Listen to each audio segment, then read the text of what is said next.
Amém. O apóstolo Paulo tem as porções mais profundas de toda a Bíblia. É a pessoa que Deus mais revelou a sua palavra no mundo.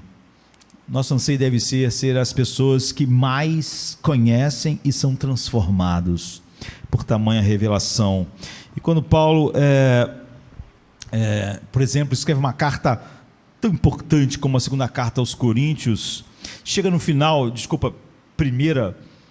Coríntios, ele dá um toque, ele diz assim para as pessoas: até aqui eu estava ditando a carta, e outra pessoa estava escrevendo, mas no final eu estou escrevendo de próprio punho, com a minha própria letra. E aí você pensa que ele vai falar simplesmente algo doce, algo açucarado, mas não é isso que o povo de Deus precisa, não é? Então Paulo diz que vai escrever com o seu próprio punho, e o que ele escreve é o seguinte, em 1 Coríntios 16, 21 a 23: eu, Paulo, escrevi esta saudação de próprio punho: se alguém não ama Cristo, seja amaldiçoado. É isso que você escreveria? Sabe, depois de toda a carta, ele chega ao fim da carta e diz: agora eu vou escrever com a minha própria letra. Se alguém aí em Corinto ou em qualquer lugar no mundo não ama Cristo, seja anátema, seja amaldiçoado. Teocentridade é uma palavra grande, eu diria que é uma palavra imponente, que significa simplesmente ser centrado em Deus. E ser teocêntrico significa que o próprio Deus eterno, ele é o núcleo de tudo que você acredita. Tudo que você acredita é por causa dele. Ser teocêntrico significa que o próprio Deus é o núcleo de tudo que você acredita, mas também é a força gravitacional que prende a tua vida e governa o que você faz. Ser teocêntrico não é simplesmente acreditar em determinadas coisas, não é? Na minha opinião, ninguém na memória recente incorporou mais prontamente essa perspectiva como geração do que os puritanos na história da igreja, ou os reformadores antes deles. E ser admirador desses homens não basta, porque o que faz eles, o que eles foram serem teocêntricos. Quando perguntaram a um deles qual é a melhor coisa da vida, não é? Trazendo mais alegria, deleite, contentamento do que qualquer outra coisa, sobre tremendo sofrimento, ele não hesitou em responder: o conhecimento de Deus. E hoje nós vivemos naquilo que alguém já chamou de um cristianismo pigmeu. Enquanto você diz que aquela era uma era de gigantes, mas é porque eles tinham um grande conhecimento de Deus. E se você não tem, automaticamente sua vida vai sendo levada para aquele tamanho. Nós devemos ter pouca paciência. Nós normalmente temos muita paciência com tudo que normalmente com o que nos atinge, temos pouca paciência, e com o que nós devíamos ter pouca paciência, não temos. Devemos ter pouca paciência com aqueles que falavam da vida ou espiritualidade cristã sem levar em conta a centralidade de Deus, queridos. Hoje, no mundo evangélico, devemos ter paciência nenhuma, para que haja um calor vivificante nas nossas afeições, que é a razão pela qual nós estamos aqui, a razão pela qual Deus nos chamou, e um aquecimento vivificante nas afeições do coração. Primeiro tem que haver luz bíblica comunicada à nossa mente. Esse é o nosso esforço, mas é óbvio que isso não é suficiente. Essa foi a maneira de nos lembrar que uma compreensão biblicamente informada, corretamente informada e cognitiva da revelação de Deus, clara para nós, e seus atributos, e seu caráter, é fundamental. Você viu Paulo dizendo: todo aquele que não ama o Senhor Jesus Cristo, seja anátema. Certo dia eu disse, num texto que estava escrevendo, que isso resume, compreender isso faz nós compreendermos todo o Evangelho. Um monte de pessoas acharam difícil ver essa realidade, porque Paulo está dizendo que todos aqueles que não amam a Cristo, não é só crer nele, não amam a eles sejam amaldiçoados. E permitir, entre aspas, que Deus seja remoto, olhar para Deus. Eu quando eu era criança, fazia isso com um binóculo ao contrário, não é? E você vê tudo que estava perto longe. O binóculo faz o oposto, não é? Reduzindo Deus a proporções de um pigmeu, só pode resultar em cristãos pigmeus, que é o que nos caracteriza, né, como geração, em vez de uma geração de gigantes como os puritanos. E alguém pode dizer, é um exagero esse diagnóstico, não é? É só uma hipérbole teológica afirmar isso. A verdade, queridos, é que certo puritano assim disse que nós somos cruéis com nós mesmos. Ele diz: se tentamos viver neste mundo sem conhecer Deus, de quem o mundo é e para quem o mundo existe e quem dirige o mundo. Agora, vê se isso não descreve o mundo e muito dos que estão na igreja, porque o mundo torna-se um lugar estranho, louco, doloroso, e a vida nele um negócio decepcionante e desagradável para aqueles que não conhecem Deus. Desconsidere o estudo de Deus e você se condena a tropeçar e errar pela vida com os olhos vendados e andar assim o tempo todo, sem senso de direção e sem compreensão do que está acontecendo no mundo. Dessa forma, você desperdiça a sua vida e muito provavelmente perde sua alma. Então nós sempre devemos lembrar que conhecer a Deus não é um meio para um fim maior. O problema é que nós sempre achamos que devemos conhecer a Deus e ser comprometidos com Deus para que a igreja aqui cresça. Isso não é essa a razão. É por isso que as pessoas, quando começam a falar assim, o problema da ortodoxia, não há nenhum problema na ortodoxia. As pessoas têm que parar de achar problema na ortodoxia. Há problemas em homens não regenerados que conhecem a Bíblia, porque Satanás também conhece a Bíblia, mas não há problema na ortodoxia, porque Satanás é Satanás. Não há nenhum problema na ortodoxia nunca, não há? Porque o fim e o propósito de conhecer muito Deus não é nada. Você não quer conhecer muito a Deus para alguma coisa, para acontecer alguma coisa no mundo, para acontecer alguma coisa em Campo Grande, para acontecer alguma coisa no Rio de Janeiro, para acontecer alguma coisa no planeta Terra. Não, não. Conhecer a Deus nunca é um meio para um fim. Não buscamos o conhecimento de Deus para ser preenchido com um objetivo menor do que Deus. Não buscamos conhecer Deus para um objetivo menor do que Deus, como nossos casamentos, a cidade de Campo Grande, a sociedade. Não conhecemos Deus para essas coisas. Se essas coisas não existissem, se não existisse casamento, como os anjos não casam, se não existisse essa sociedade que nós conhecemos, conhecer Deus ainda seria a maior de todas as coisas. Quando todo o pecado estiver varrido do mundo, conhecer Deus ainda vai ser a coisa. Conhecer Deus é o fim, não é o meio para nada. É por isso que não devemos pegar o verdadeiro conhecimento de Deus, que produz afeições em nossos corações, e ver o que isso está produzindo. O que está produzindo? Conhecer Deus e prosseguir conhecendo Deus não tem nenhum fim maior do que conhecer Deus.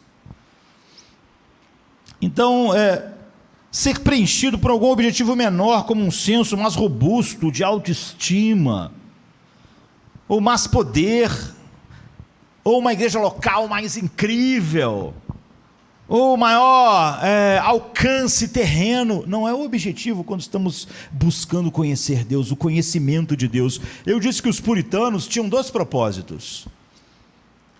Eles queriam renovar, eles queriam reformar a pregação da verdade na Inglaterra, e eles queriam a reforma da igreja da Inglaterra, e eles são esses gigantes, e eles realmente foram usados para uma grande reforma na pregação, mas a igreja da Inglaterra não foi reformada.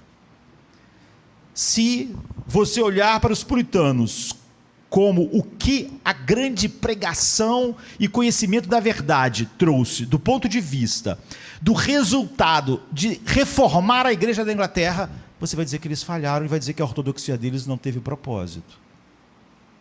Mas o conhecimento dos puritanos de Deus, como você viu um deles dizer, não tinha um outro fim, um propósito.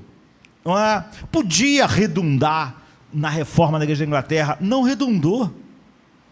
E não teve nenhum impacto fundamental, porque conhecer Deus é o propósito final. A oração deles por todos os que se esforçaram para ouvi-los, lê-los, é idêntica à do apóstolo Paulo, que orou para que os efésios pudessem receber o espírito de sabedoria e de revelação no conhecimento dele, como está em Efésios 1,17, isso é, um conhecimento de Deus e tudo que Ele é para nós em Cristo, agora na eternidade, sem nenhum propósito menor que seja colocado acima disso mesmo.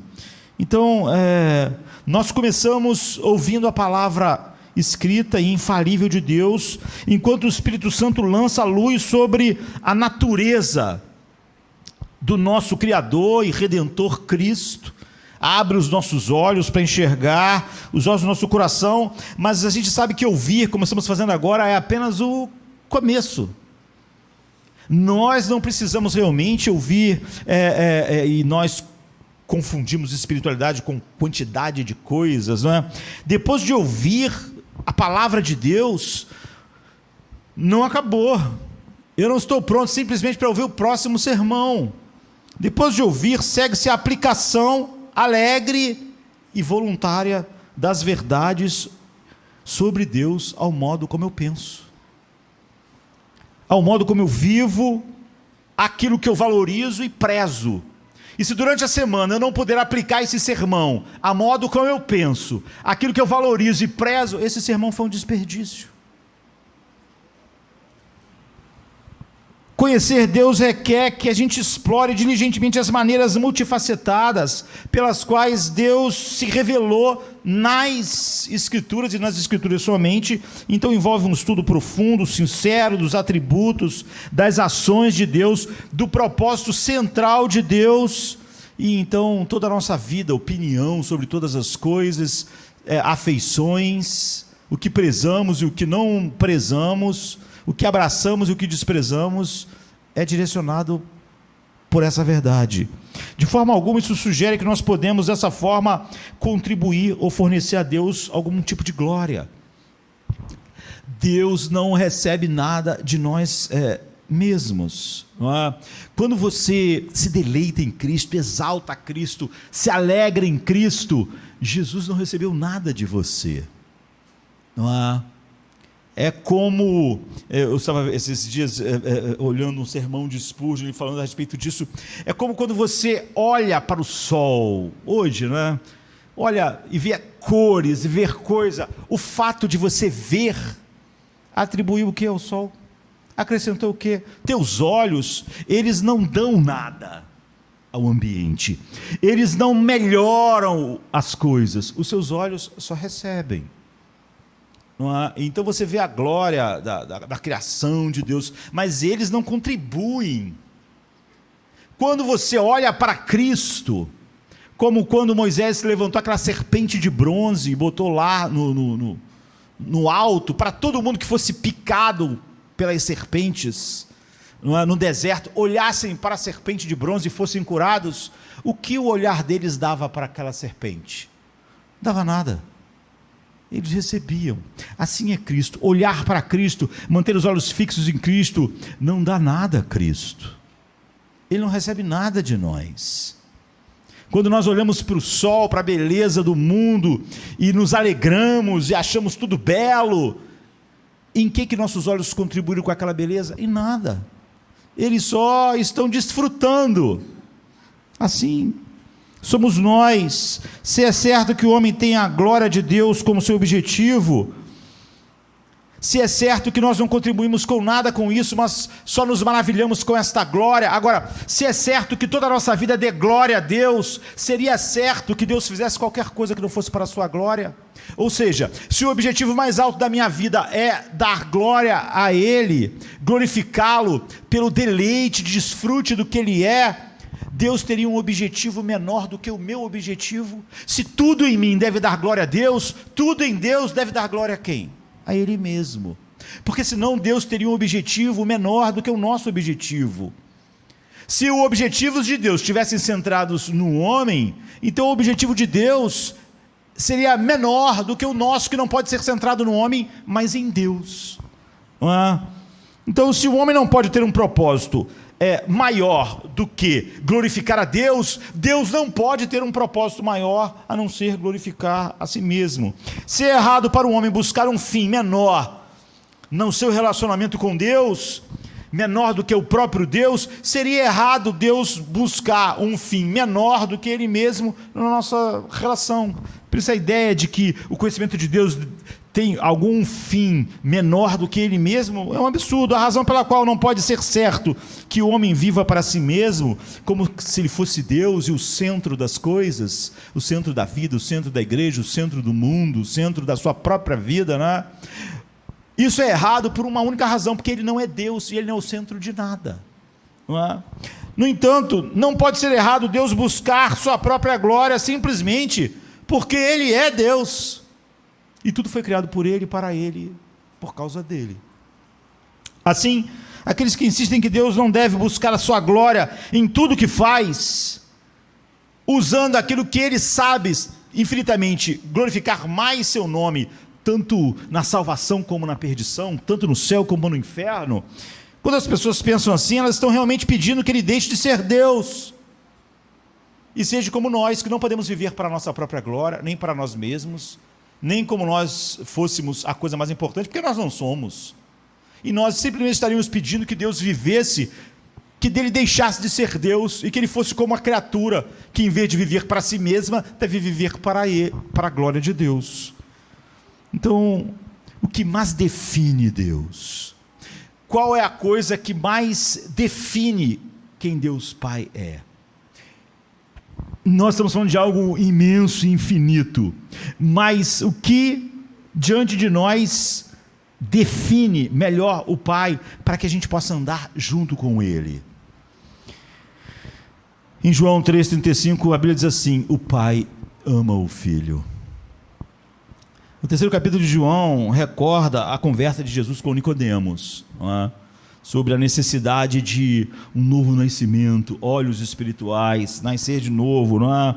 E há toda uma articulação do Evangelho, do versículo 14 ao 21, e depois o testemunho profundo de João Batista sobre Cristo, do verso 22 ao 36, palavras que marcam o fim do ministério de João, dizendo que importa agora que ele diminua, e ele vai morrer, não é? Com 30 e poucos anos, para que aquele que realmente deve estar sob todas as luzes apareça. Nesse segmento final do capítulo, em meio a essa confissão comovente de João de diminuir, no verso 30, e a declaração solene de que esse capítulo vai terminar parecido com o que Paulo fez aqui em 1 Coríntios, quando ele diz: agora eu vou escrever com a minha própria mão, dando o feixe final: todo aquele que não ama Jesus Cristo seja anátema.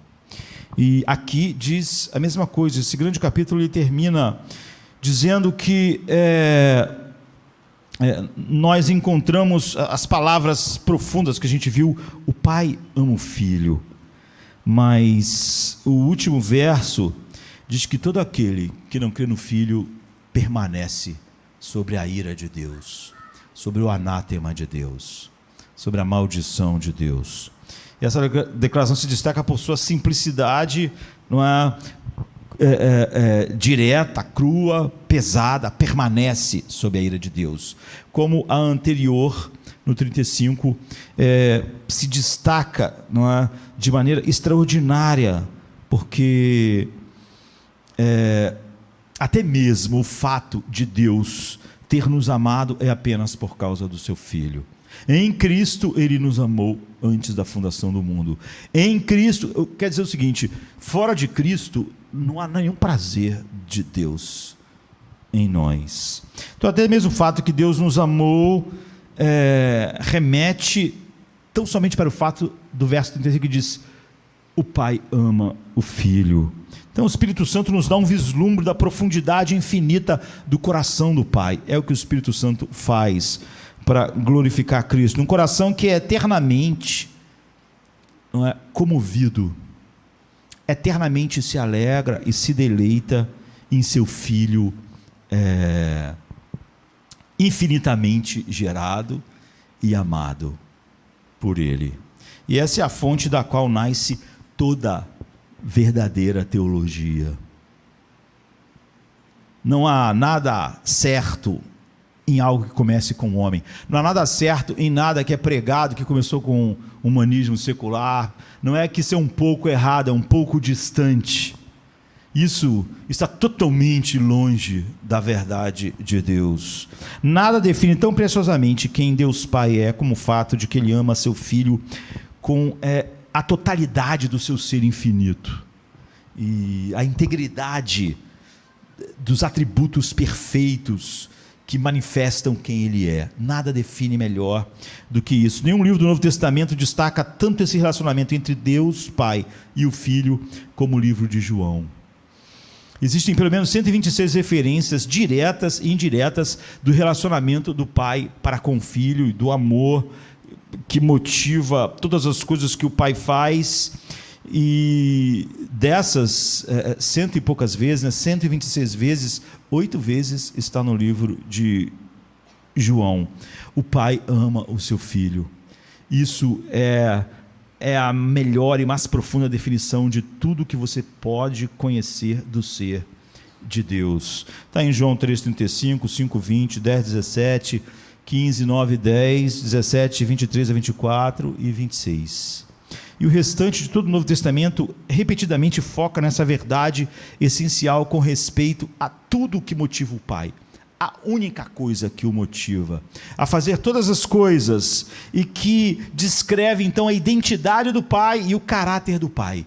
Ele ama o Filho, como por exemplo Romanos 15, 6, para que concordes e a uma voz glorifiqueis ao Deus e Pai do nosso Senhor Jesus Cristo. 1 Coríntios 1,3, 11,31, Efésios 1,3, 3,14, Colossenses 1,13, 1 Pedro 1,3, 2 João 3, você vê que quando Paulo está dizendo, aquele que não ama o Senhor Jesus seja anátema, porque nada levou um homem, de fato, a andar com Deus e estar em comunhão com Deus, quanto a amar a Cristo. E nada coloca o homem numa situação tão oposta ao que Deus é, debaixo do anátema de Deus, do que não amar a Cristo. Não se deleitar em Cristo, não ter alegria em Cristo, prazer, alegria indizível, não é? Então, dado que a gente observa ao longo das Escrituras que Deus faz o que faz, sempre pelo que Ele é, Deus diz, eu fiz todas as coisas segundo a meu propósito, eu não amei Israel por causa de Israel, mas por causa de mim mesmo. Deus sempre faz coisas por causa do que Ele é. Salmo 25, 8, 86, 5, 119, 68, enfim, um monte. Então o fato é que Deus sempre faz as coisas por um único motivo, pelo que Ele é. E à luz da verdade que a gente viu aqui em João, segue que isso é supremo e profundamente aplicável ao fato de que se o Pai faz tudo pelo que Ele é, e tudo que Ele é amor ao seu Filho, tudo que Ele faz é por causa disso. Em outras palavras, os decretos eternos do Pai estão totalmente relacionados a um único fato: Ele ama o seu Filho. Em amor nos escolheu, em amor a Cristo nos predestinou para manifestarmos a imagem de Cristo. É assim, desde a eternidade o Pai do nosso Senhor Jesus Cristo se deleita em seu Filho, em toda a sua boa vontade infinita, porque Ele é o resplendor da sua glória, como diz Hebreus 1,3, e a expressa imagem do Pai. Em Provérbios 8:30, que está falando da sabedoria como a pessoa de Cristo, diz assim: então eu estava com ele e era o seu arquiteto. Dia após dia eu era as suas delícias, folgando perante ele todo o tempo. E o apóstolo Paulo vai mais longe em Colossenses 1:18-19, falando como Cristo tem sido o deleite do Pai, de tal maneira que tudo que Deus Pai faz é para que Jesus tenha a proeminência. Ele diz: aprove a Deus que nele habitasse a plenitude. Você vê como realmente quando Paulo pegou a caneta e disse: agora eu vou escrever de punho próprio, todo aquele que não ama o Senhor Jesus Cristo seja anátema. Ele só está na mais profunda comunhão com o Pai, e está descrevendo na verdade a razão pela qual Deus faz todas as coisas. Essa preeminência do Filho não deve ser entendida como se a glória do Pai e do Espírito Santo fossem menores do que a glória de Cristo, é óbvio, porque em vez disso, Cristo é a perfeita exibição da glória do Pai e do Espírito. Ele é a exata expressão do Deus Pai. Essa glória magnífica só pode ser vista, compreendida e desfrutada eternamente na pessoa de Cristo. E é por isso que o Pai se deleita infinitamente em seu Filho. Filipenses 2:9 diz: lhe deu um nome que está sobre todo nome. Está dizendo o quê? Está dizendo que é a coisa mais proeminente, a coisa final no coração do Pai. E Jesus expressa isso em sua oração na noite em que ele foi traído. Em João 17:4-5 ele diz: eu te glorifiquei na terra, e agora glorifica-me, ó Pai, contigo mesmo, com a glória que eu tive junto de ti antes que o mundo existisse. O mundo só existe porque o Pai se deleita tanto em Cristo que fez todo um plano eterno para exibir suas perfeições múltiplas e o deleite infinito que ele tem em seu Filho. Em outras palavras, o Pai está eternamente engajado em glorificar seu Filho. E se para glorificar seu Filho ele deve fazer um plano, ele fez um plano perfeito, que vai exaltar Cristo acima de todas as coisas, vai mostrar o seu valor infinito, como que aqueles que não amam vão ficar para sempre debaixo da sua maldição, e aqueles que foram levados a amá-lo vão desfrutá-lo como o Pai ama. Jesus é o troféu, não é?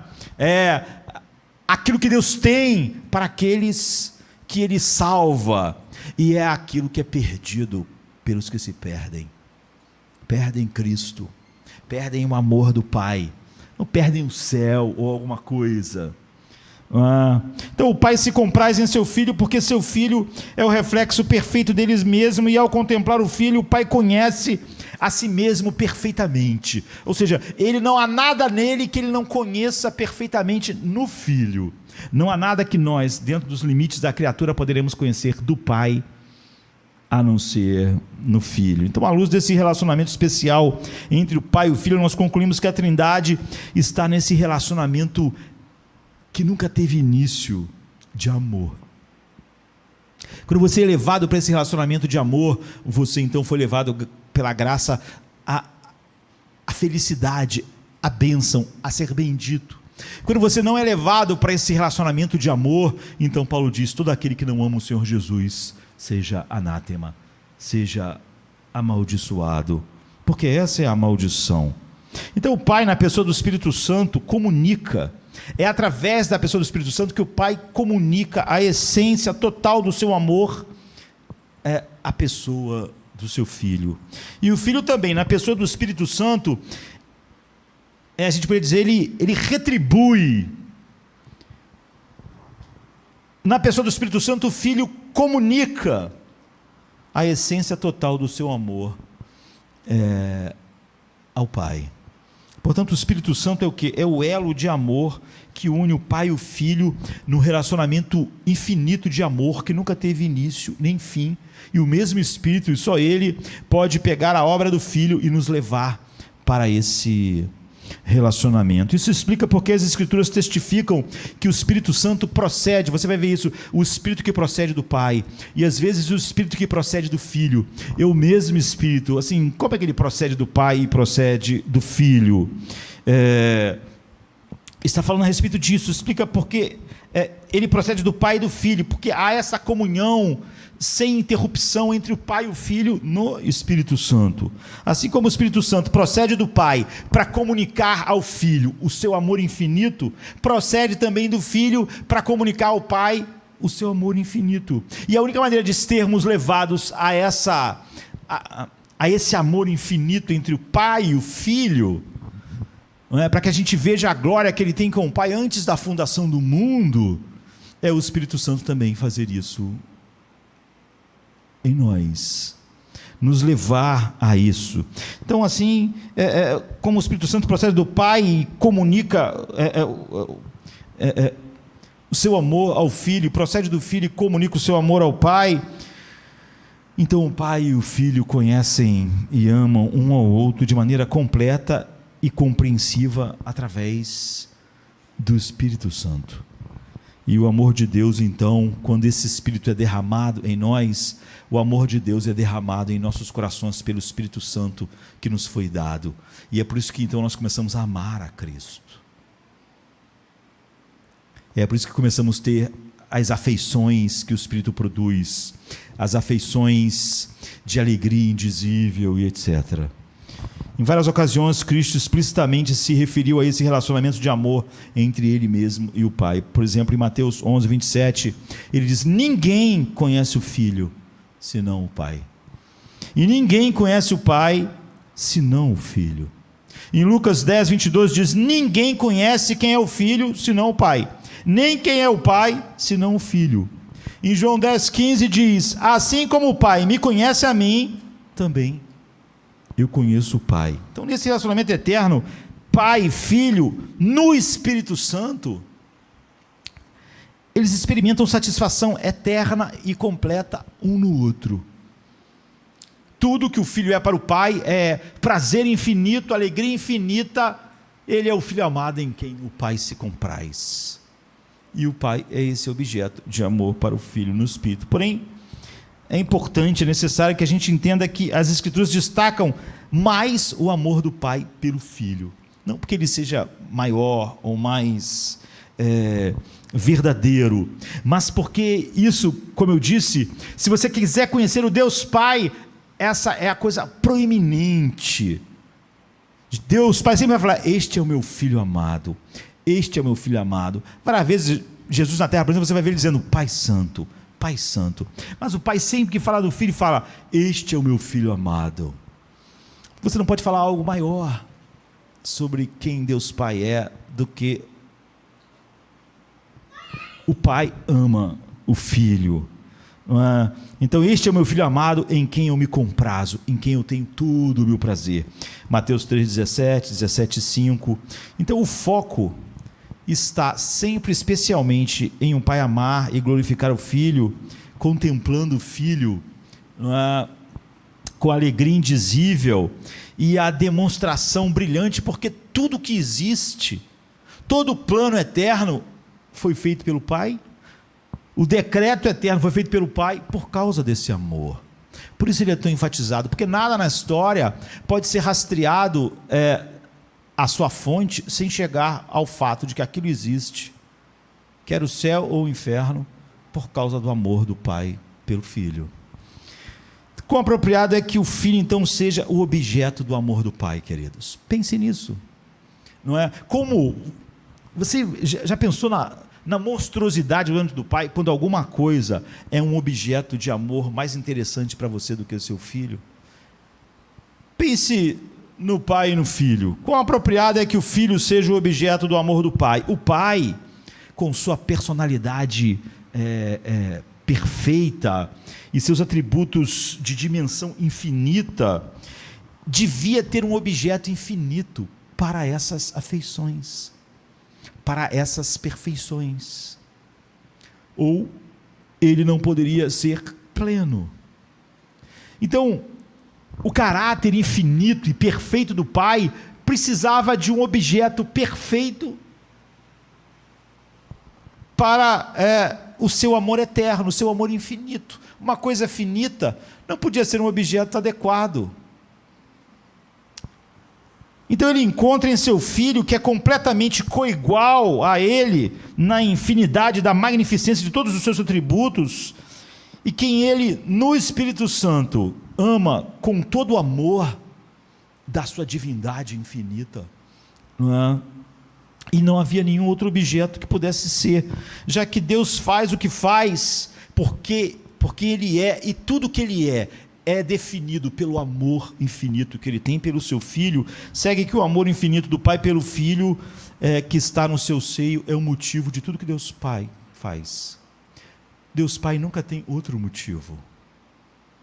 Ser cada vez mais parecido com Deus é não ter outros motivos. O Pai não faz nada a não ser por causa do amor a seu Filho. É por isso que Ele pode dizer que não é por causa de vós que eu vos perdoo, não é por causa de vós que eu vos salvo, não é por causa de vós que vocês não vão para o inferno. Eu tenho motivos, e certamente o motivo não é você. Mesmo o amor que recebemos do Pai, é em Cristo Ele nos amou. Esse amor então governa toda a atividade do coração infinito do Pai, desde a eternidade passada até a eternidade futura. Nunca o Pai terá um motivo que não seja um motivo final em tudo que Ele faz, que não seja glorificar seu Filho, que em tudo realiza, completa, satisfaz, compraz o seu coração. Então é necessário que a gente aplique isso primeiramente ao trabalho da criação, porque foi o amor do Pai que moveu o Pai a criar o universo. Foi o amor do Pai pelo Filho que fez Ele ter o propósito de criar o universo. Paulo escreve em Colossenses 1,16 que todas as coisas foram criadas não somente por Cristo, mas para Ele, porque o Pai não tinha nenhuma razão para criar, a não ser o amor pelo seu Filho. O universo todo, com todas as suas realidades visíveis e invisíveis, foi criado para o Filho. Isso não faz você olhar para o universo de uma maneira totalmente diferente? Tudo foi uma expressão de amor infinito do Pai para o seu Filho. Quando você vê um peixinho no mar, quando você vê o próprio mar, quando você vê a montanha, quando você vê as Pleiades, quando você vê as galáxias, você pensa, tudo isso existe porque o Pai quis demonstrar o seu amor ao seu Filho. Essas são demonstrações do seu amor. Essas belezas são pequenos ecos do amor do Pai pelo Filho. Todas as belezas do mundo não nos encantam a partir daí por elas mesmas. Quando a gente vê a coisa mais menor e mais graciosa na Terra, ou aquela coisa mais assustadora no universo, nós pensamos, isso é um dos presentes do Pai para o Filho, uma das demonstrações da beleza que o Pai vê no Filho, nesse peixinho, nessa galáxia, todas as coisas, tudo foi uma expressão do amor infinito do Pai para com o Filho, foi seu presente de amor. Toda a história da redenção, toda a história é um presente de amor do Pai para o Filho. O Pai viu que era muito bom. Por que o Pai viu que era muito bom? Não porque seria uma coisa adequada para nós, não porque seria algo que a gente ia ver com beleza. O Pai viu a criação toda como boa, porque Ele viu, isso expressa algo da beleza do meu Filho. Isso é uma forma material, né, que manifesta algo da sua beleza. O interior, né, a vida espiritual de anjos e homens, Ele viu, isso é algo que expressa algo da imagem do meu Filho. É por isso que Ele disse que era bom. Ele não estava vendo a bondade em si das coisas, mas a bondade que aquelas coisas revelavam. E o que fez da criação muito boa diante dos olhos de Deus é isso, a resposta é que Ele viu a glória do seu Filho amado refletida em determinado nível do que algo criado pode refletir, do que só Ele pode experimentar no Espírito Santo perfeitamente. Que toda a criação reflete a glória do seu Filho, vai se confirmar pelo fato do Pai ter criado o universo inteiro pela palavra, não é? Ou seja, pelo seu próprio Filho. Significa que toda a criação é uma expressão da sua palavra. É isso. E em cada estrela, e em cada inseto que você vê, a sabedoria de Deus é exibida. E a sabedoria de Deus é o seu Filho. O Filho também é a palavra eterna, pela qual todas as coisas são criadas. E assim foi no princípio. Portanto, as palavras pelas quais Deus criou o mundo, em última instância, eram um reflexo da palavra viva, do verbo vivo, Jesus Cristo. E Ele é o Filho amado de Deus. E essa verdade está lindamente expressa no Salmo 19, em 4, diz: os céus proclamam a glória de Deus, e o firmamento anuncia as obras das suas mãos. Um dia discursa a outro dia, e uma noite revela conhecimento a outra noite. Não há linguagem, nem há palavras, e deles não se ouve nenhum som. No entanto, por toda a terra se faz ouvir a sua voz, e as suas palavras até os confins do mundo. Significa que toda a criação é a fala do Pai para conosco. A noite escura, então, eles sem palavras falam. Estão falando o quê? É o Pai dizendo: este é o meu Filho amado, em que eu me comprazo. Essa é parte do reflexo da sua beleza. Uma fala que comunica apenas uma mensagem para nós toda noite. Uma noite faz declaração a outra noite. Ele é o Filho amado do Pai. Todas essas belezas são pequenos ecos da beleza que só o Pai contempla. Só o Pai conhece o Filho, só o Filho conhece o Pai no Espírito. Portanto, o Filho unigênito do Pai é o ponto focal de todos os propósitos eternos de Deus. Céu, inferno, salvação, condenação, tudo vai mostrar algo da glória de Cristo. E é por isso que nós não ficamos perturbados quando Paulo fala o que ele diz. Se nós acharmos que o ser humano é o centro, é a coisa importante, ou os anjos, ou o próprio universo, nós pensaremos: olha, todo aquele que não ama o Senhor seja amaldiçoado? Como assim, os seres humanos? Quando nós somos levados pelo Espírito Santo a essa sintonia de amor, nós achamos essa declaração um resumo apenas da realidade, que nós amamos. Todas as coisas devem trabalhar em conjunto para o cumprimento do objetivo singular, universal, do propósito de Deus: manifestar as belezas do seu Filho. Portanto, não há nada arbitrário sobre o exercício da soberania de Deus. Nunca pense que Deus faz algo soberano porque Ele é soberano, que Ele faz o que Ele quer. E Ele está com vontade de fazer isso agora, e, sabe, capricho, como reis da terra fazem. Simplesmente sente vontade de fazer a coisa, porque tudo que Deus faz soberanamente, Ele faz por causa do amor ao seu Filho. Nada é só porque Ele é soberano, Ele pode fazer o que Ele quiser.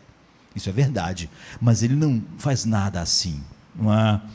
Todas as coisas devem trabalhar para esse objetivo soberano do Pai. Portanto, não há coisa arbitrária no exercício da soberania de Deus. Quando Ele salva, Ele diz: eu salvarei quem terei misericórdia de quem eu tiver misericórdia, e não terei misericórdia de quem eu não tiver misericórdia. Não depende de quem quer nem de quem corre. Não há só uma arbitrariedade soberana. Ele vai fazer aquilo que mais glorifica o seu Filho, na salvação ou na perdição dos homens. Tudo diz respeito ao seu Filho.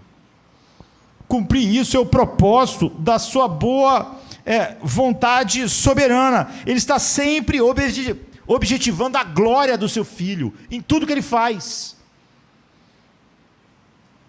Quando Ele diz bendito e quando Ele diz maldito. E isso também se torna evidente quando consideramos a criação do homem como a obra-prima do trabalho criativo de Deus. É o amor do Pai para com o Filho que fez isso, não é algo intrínseco ao ser humano. O amor que levou a criar o universo para o seu Filho também levou a criar Adão, que, como leva a imagem do seu Filho, estava no ápice da criação. Chegamos a essa direção clara através da comparação das Escrituras com as Escrituras. Em Romanos 8, 29, Paulo nos diz que a razão porque todas as coisas cooperam para o nosso bem está no fato de que aqueles que o Pai conheceu de antemão, Ele predestinou, e tem aquela cadeia, mas o fim predestinou para serem conforme a imagem do seu Filho. Por que algo coopera para o meu bem? Não tem nada a ver comigo. É porque Ele vai mostrar a beleza da imagem do seu Filho em mim um objeto indigno. Nos predestinou para ser conforme a imagem do teu Filho. Como nada na criação pode ser a imagem de Cristo de maneira mais clara do que um homem regenerado, criado em Cristo Jesus, então o ser humano se torna o ápice da criação. Em outras palavras, o objetivo último da redenção é a conformidade dos seres humanos caídos à imagem do seu Filho amado. Um boi glorifica a Cristo, mas ele não carrega a imagem. Não sou eu, não é você. Uma imagem nunca está homenageando e levando as pessoas a pensarem nela. Se você for a Liverpool e vir uma estátua dos Beatles, ninguém quer que você fique, olha que bronze incrível, não, aquilo ali tem um valor porque ela remete você para o real, para a realidade. Aquilo é só uma imagem, né? Te remete para o real, para os Beatles que você conhece. É o que dá valor àquilo. Se fosse um monte de gente que você nunca viu, aquilo ali, que estátua é essa? Quem são essas pessoas? O que é isso? Para que serve? Qual é a história? Mesmo que te contasse a história, como aquelas pessoas não tiveram nenhuma importância para você dizer, tá. Então, quando alguém tem na carteira o retrato do avô que morreu, da mãe, do pai que morreu, para ele ter um valor, não por causa daquele, mas por causa do original. Aquela imagem ali aponta para alguém. Se você perder a carteira e um estranho achar, ver a foto do seu pai, da sua mãe, vai dizer, quem são essas pessoas? Não vai despertar nenhum sentimento, nenhuma saudade, nenhuma alegria do tempo que viveu junto, o amor, não desperta nada. É estranho. E não sou eu ou você, mesmo com a imagem perfeita de Cristo, que é a alegria do coração do Pai, o deleite e a razão pela qual Ele faz as coisas. Isso se confirma, por exemplo, em 1 João 3,2, onde João escreveu, amados, agora nós somos filhos de Deus, e Deus ainda não se manifestou o que haveremos de ser, mas sabemos que quando Ele se manifestar, seremos semelhantes a Ele, porque haveremos de vê-lo como Ele é. Você vê todo o nosso céu, todas as maravilhas, é que nós seremos a perfeita imagem do Filho, seremos como Ele. A imagem vai estar representando da maneira mais possível uma criatura manifestar a beleza de Cristo. Consequentemente, aqueles que foram predestinados a serem conforme a imagem de Cristo, um dia vão ser a perfeita imagem dele. Não é? Se o objetivo do trabalho redentor do Pai é conformar homens e mulheres à imagem de Cristo, isso deve ter sido, óbvio, como a gente viu, o plano original. Nos predestinou para sermos conforme a imagem do seu Filho. Em Apocalipse 4,11 é explicitamente declarado, por causa da tua vontade vieram a existir e foram criadas. E a vontade do Pai sempre era manifestar em todas as coisas a glória do Filho, e no ápice disso, a manifestação dessas belezas nos redimidos. Então nós sabemos que o prazer do Pai glorificar o Filho do seu amor, por isso que fala o reino do Filho do seu amor, ou o reino do Filho, do seu Filho amado. Esse texto nos diz que tudo o que Deus faz agora e tudo o que Ele fez no passado tem apenas um objetivo comum. Os objetivos da criação, da redenção e mesmo da condenação são o mesmo. Quando escutamos o diálogo divino em Gênesis, estamos ouvindo uma conversa entre o Pai e o Filho no Espírito Santo. Façamos o homem à nossa imagem e conforme a nossa semelhança. Porém, Romanos 8,29 nos instrui especificamente que isso deve significar que Adão foi feito à imagem do Filho de Deus, que é a exata expressão e imagem do Deus Pai. E isso não contradiz a linguagem de Gênesis, né? Façamos a nossa imagem. Na verdade, Romanos está dizendo que o homem é feito à imagem do Filho de Deus, e não contradiz porque a imagem do Filho de Deus é a exata expressão do Deus Pai. Não é? E Adão, ao ser a imagem de Cristo, ele está manifestando a imagem do Pai. E a gente pode concluir com isso, duas palavras de Cristo, quando ele declara que quem o vê, vê também o Pai. João 14, 9. Quando pedem para mostrar o Pai, ele diz: quem me vê, vê o Pai. Eternamente, tanto no passado quanto no futuro, todas as criaturas não caídas, anjos e Adão, antes de pecar, sempre viram o Pai em seu Filho, e nunca o Pai diretamente. Adão, como filho criado de Deus, portou a imagem do Filho natural de Deus,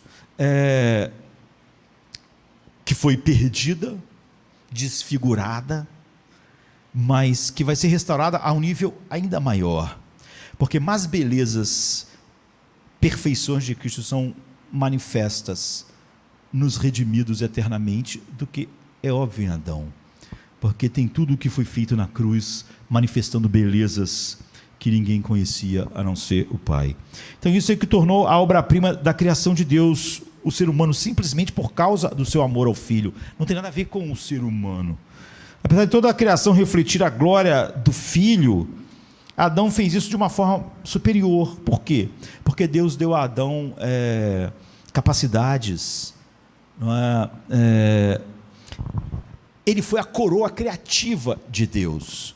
E se o universo todo foi criado para manifestar a glória do Filho, Adão manifestava mais a glória do Filho. Por quê? Porque Adão era capaz não só de refletir a glória de Cristo como o sol, como os animais ou como o mar. Adão era capaz de desfrutar Cristo, o que o mar não pode. Adão era capaz de ter uma alegria indizível e cheia de glória em Cristo, o que o céu não pode. É nisso que ele é a coroa. Deus deu a Adão coisas que refletem mais o que ele sente pelo Filho. Quando Pedro diz, não tendo visto a mais, e não tendo conhecido ele assim em carne, vocês se alegram nele com uma alegria indizível e cheia de glória. Você vê, isso é uma semelhança com Deus que mais nada na criação pode ter. Isso é uma glorificação do Filho, que outras coisas que glorificam a Deus, o céu manifestam a glória, a imagem que é Cristo, mas não podem manifestar tanto quanto o Pai vê o seu Filho.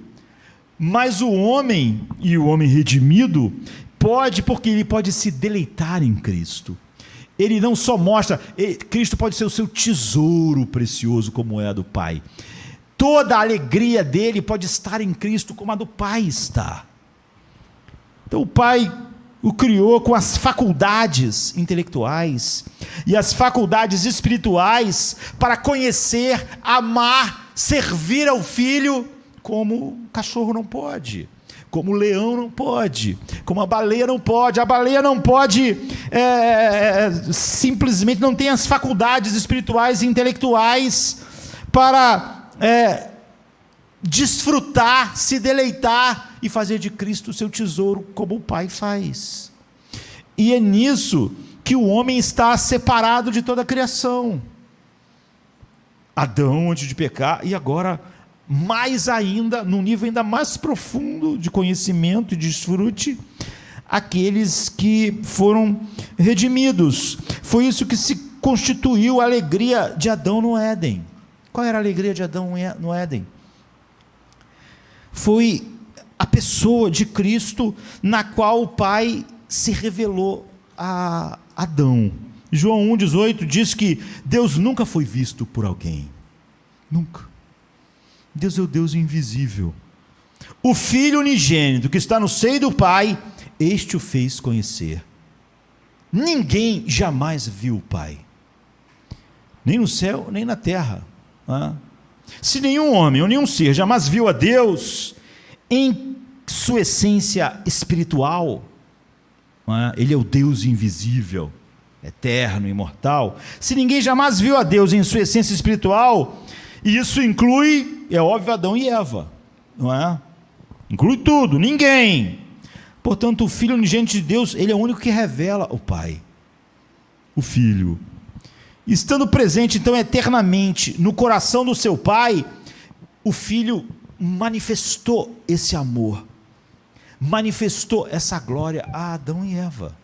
Ou seja, quando fala que na variação do dia eles tinham um encontro com Deus em Cristo, só assim qualquer ser criado pode conhecer e desfrutar o Pai, em Cristo. Ninguém jamais viu ou se relacionou com o Pai por outro caminho, ou de outra forma. Então foi na pessoa do seu Filho que o Pai iniciou um relacionamento paternal com Adão e Eva, e diariamente tinha comunhão pessoal, através da revelação do Filho, no poder do Espírito Santo agindo neles. Portanto, nós podemos concluir que antes da queda, Adão e Eva se deleitavam no mesmo Filho que o Pai se deleita, e é por isso que eles tinham comunhão com o Pai. Ter comunhão com o Pai é ter os mesmos deleites e afetos que o Pai tem pelo Filho. É quando o Espírito Santo produz em nós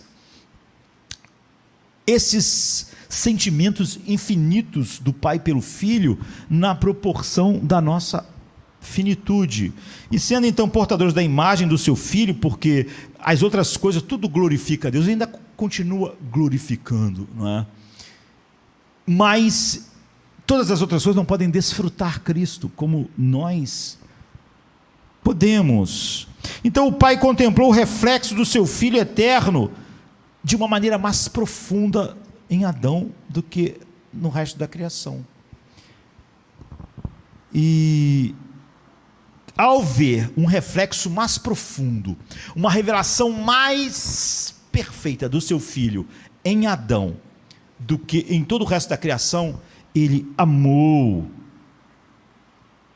a ele com o amor que ele tem pelo seu Filho, porque ele não pode amar nada a não ser com o amor que ele tem pelo seu Filho. E no fim, quando nós, predestinados para sermos conforme a imagem do Filho, tivermos a perfeita imagem do Filho, então nós somos objetos finitos desse amor, porque ele vai ver mais e mais do Filho em nós. E Jesus pode dizer então: aquele que me ama será amado pelo meu Pai, mas ninguém. Paulo disse lá com o seu próprio punho: quem não ama o Senhor Jesus seja amaldiçoado. Da mesma maneira que aquele que me ama será amado pelo meu Pai, quem não me ama, meu Pai não pode ter nenhum prazer. Mas além de não ter prazer, ao oposto, ao anátema.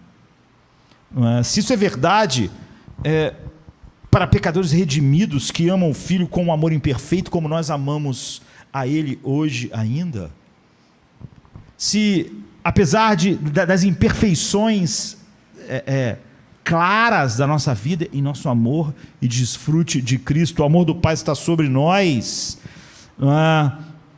é óbvio que estava profundamente sobre Adão sem pecados, e infinitamente mais desse deleite quando nós, sem pecados, e num nível muito mais alto do que Adão no paraíso, estaremos refletindo a imagem do seu Filho, para a qual nós fomos predestinados.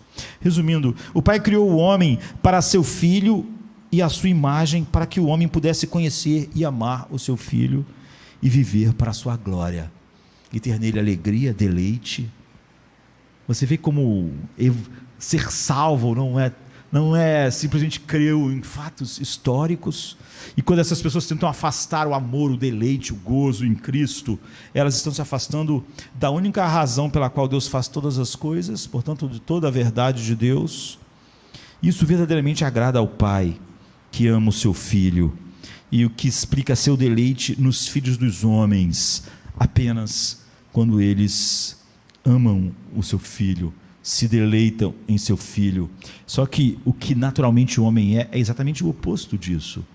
Por exemplo, quando a luz veio ao mundo, os homens amaram as trevas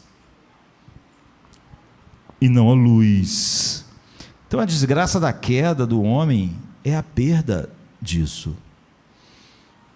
Satanás entendeu, não é, isso que nós estamos dizendo, que Deus não fez nada, nem ele, nem nenhuma outra coisa, a não ser por causa do Filho, para a glória do Filho.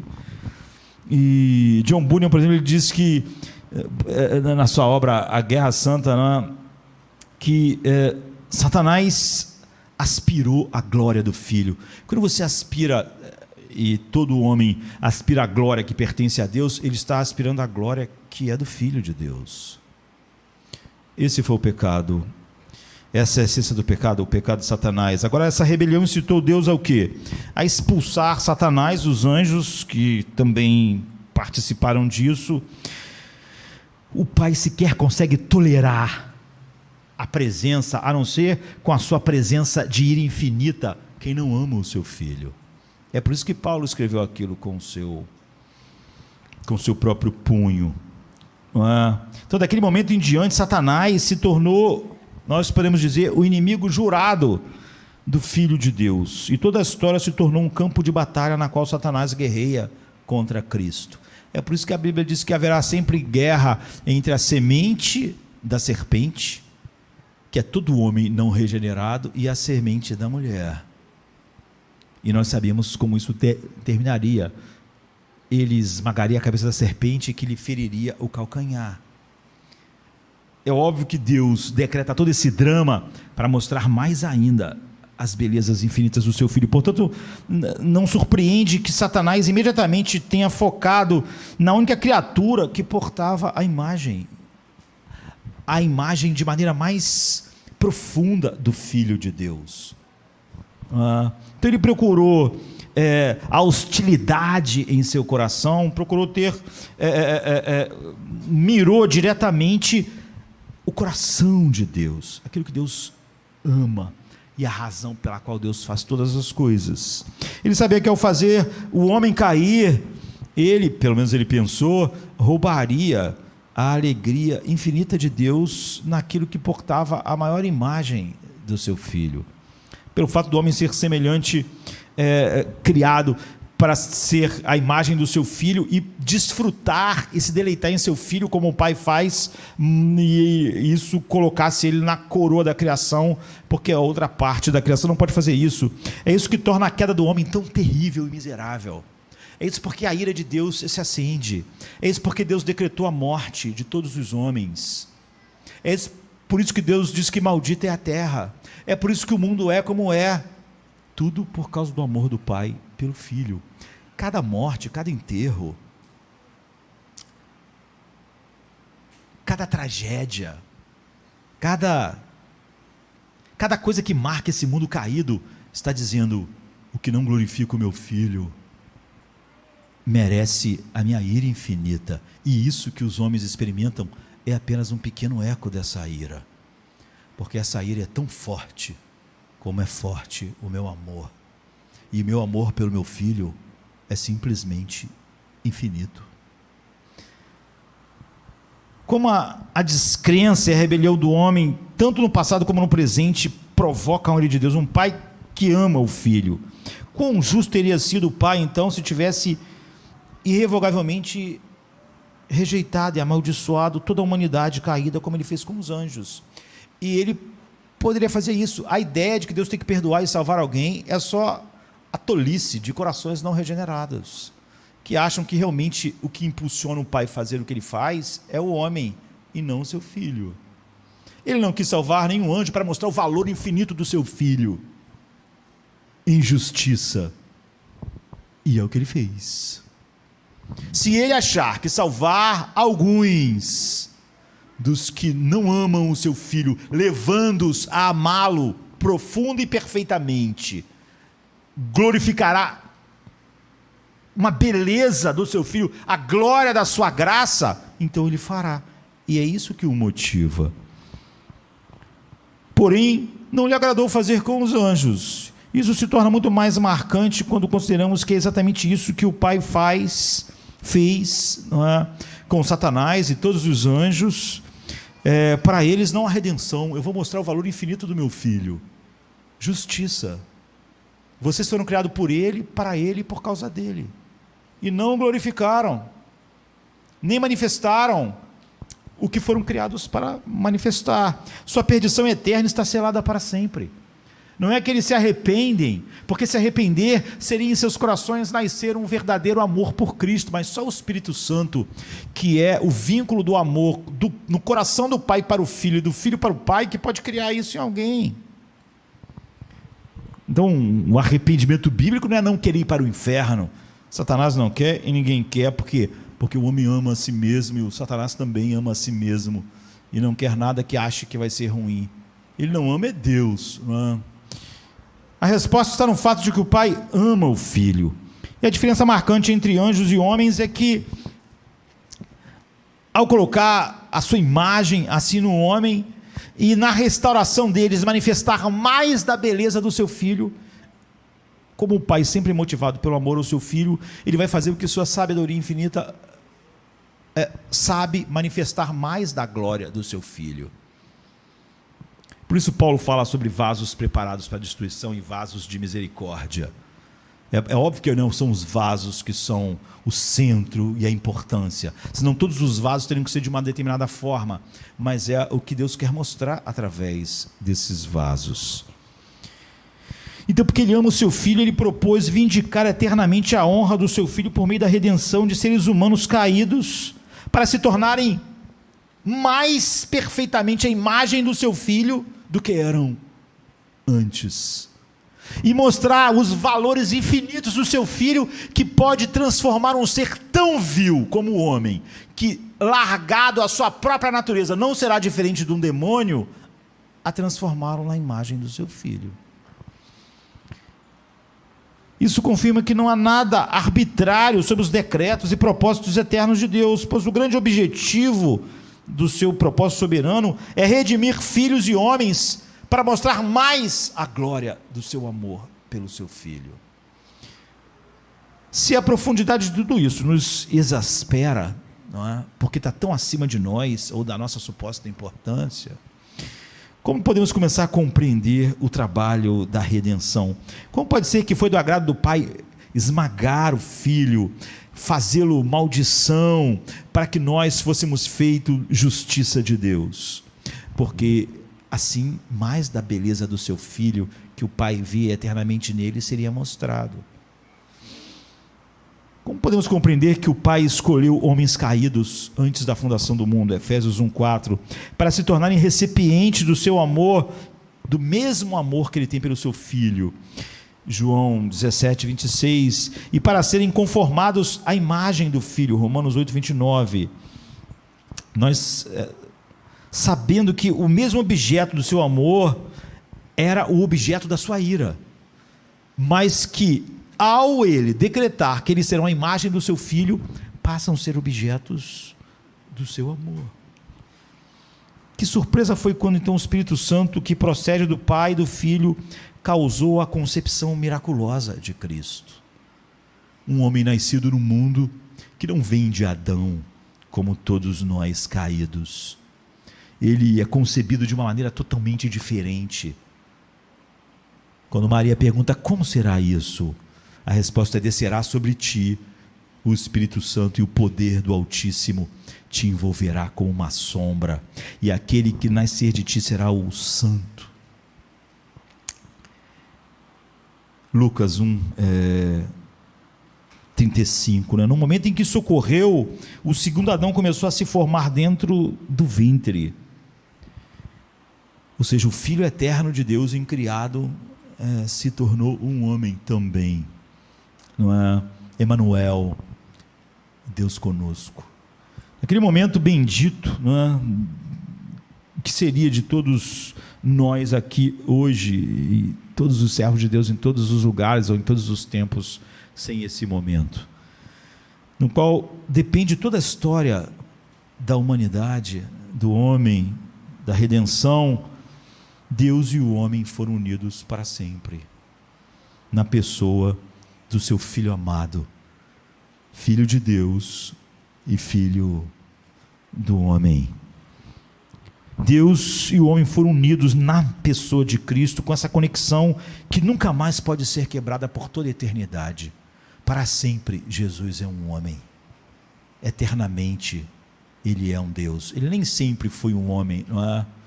É só a partir de um ponto da história. Ele é eternamente Deus, mas agora, daquele ponto da história, que o Espírito cobriu Maria com uma sombra, para toda a eternidade, Jesus para sempre é um homem e Deus.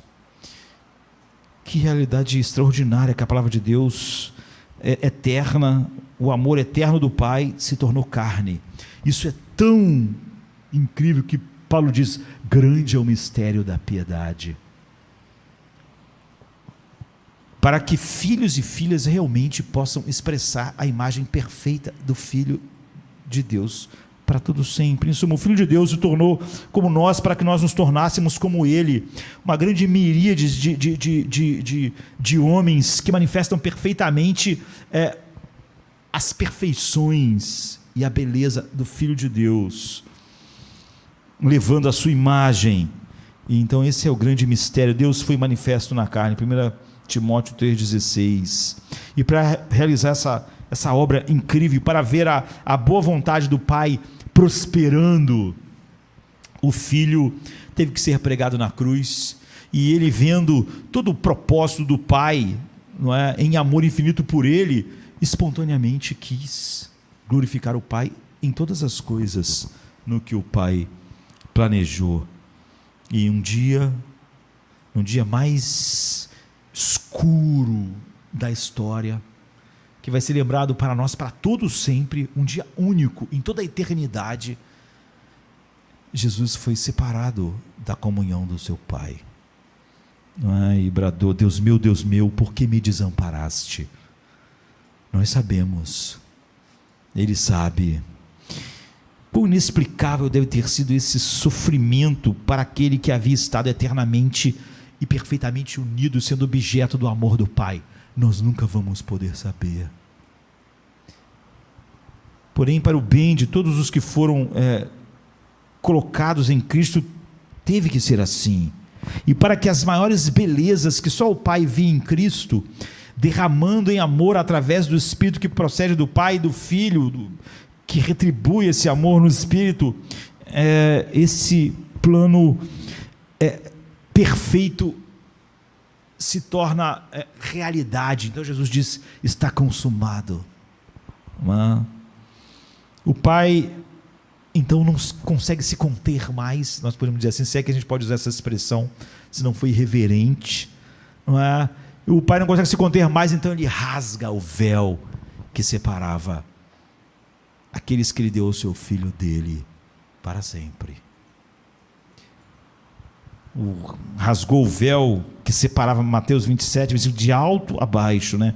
Declarando o quê? A aprovação do seu Filho. Não há mais nada nos eleitos, não há, a não ser as belezas do meu Filho, e agora o dom do Espírito Santo, que jamais vai falhar, a levar todos os que eu dei ao meu Filho a amarem Ele com alegria indizível e cheia de glória, crescerem neste amor, até que sejam transformados perfeitamente na imagem dele. Com base nesse trabalho terminado, o Pai poderia remover para sempre a parede de separação. Essas questões fazem nossas mentes girarem, porque é óbvio que todo o Evangelho está infinitamente acima da nossa pobre existência. Como podemos entender que o Pai eternamente deu ao Filho rebeldes, filhos da ira, para que fossem redimidos, para mostrar esse valor infinito do Filho? Como algumas horas debaixo da ira infinita de Deus esgotou a ira. Esse é o valor infinito do Filho de Deus. Para realizar isso, ele fez o seu Filho amado, que não conhecia pecado algum, se tornar pecado por nós, para que por ele os seres mais vis e os piores que ele escolheu entre os piores se tornassem a justiça de Deus, tão somente por causa do valor infinito do seu Filho. E que verdade maravilhosa! O Filho de Deus, que como o segundo Adão também é filho dos homens, será para sempre o irmão agora mais velho daqueles que foram redimidos para mostrar para sempre as infinitas belezas e desfrutar dele como só o Pai desfrutou no Espírito Santo e ele do Pai nesse amor infinito por toda a eternidade. Aqui, nesse momento, nossas palavras começam a falhar. É óbvio que nós estamos em lugares mais altos do que a mente humana, do que as palavras humanas. É um lugar inefável, não é? E Paulo diz, ó profundidade das riquezas, tanto da sabedoria quanto do conhecimento de Deus. Ele não está falando sobre quão grandes são os homens que estão sendo salvos. Paulo está nesses lugares altos. Quão insondáveis são os seus juízos, quão inescrutáveis os seus caminhos. Quem conheceu a mente do nosso Senhor? Quem primeiro deu a Ele para depois ser recompensado? Porque dele, por Ele, para Ele, por causa dele são todas as coisas. Glória, pois, sejam dadas a Ele eternamente. Amém. Em meio ao nosso fracasso de entender esses mistérios, uma verdade surge. O plano e o trabalho inteiro de redenção gira em torno do Filho, do Pai e do seu amor para com Ele. Você vê quão diabólico é o humanismo secular na igreja, quão diabólico é a psicologia secular na igreja, fazer do homem o centro de qualquer coisa, quão distante isso é do Evangelho. O Evangelho é a boa notícia do Pai para o mundo caído através do Evangelho. O Pai revela seu Filho precioso a pecadores perdidos, culpados e merecedores do inferno para desfrutarem, eu diria, o céu do Pai, que não tem nada a ver com físico, mas é o deleite e amor infinito em seu Filho, no Espírito Santo. No Evangelho, o Pai declara que em seu Filho, Ele providencia um mediador perfeito, por meio de quem os pecadores caídos podem se reconciliar, para mostrar esse valor infinito do Filho e desfrutar do Filho como Ele desfruta, sendo assim a imagem mais alta na criação daquilo que o Filho é. O Filho sendo a imagem expressa do Pai. Portanto, o Filho do Pai, o Senhor Jesus Cristo, é a soma e a substância do Evangelho. O amor do Pai pelo Filho é a soma e a substância do Evangelho. Quando Paulo diz pregar Cristo e este crucificado, ele está dizendo pregar só isso. Nesse Evangelho, o Pai declara aos pecadores: este é o meu Filho amado, em quem eu tenho todo o meu prazer. E a minha salvação é levar os piores a desfrutar daquilo que só eu desfruto no Espírito Santo. E meu Filho no Espírito. Então o coração do Pai se comove quando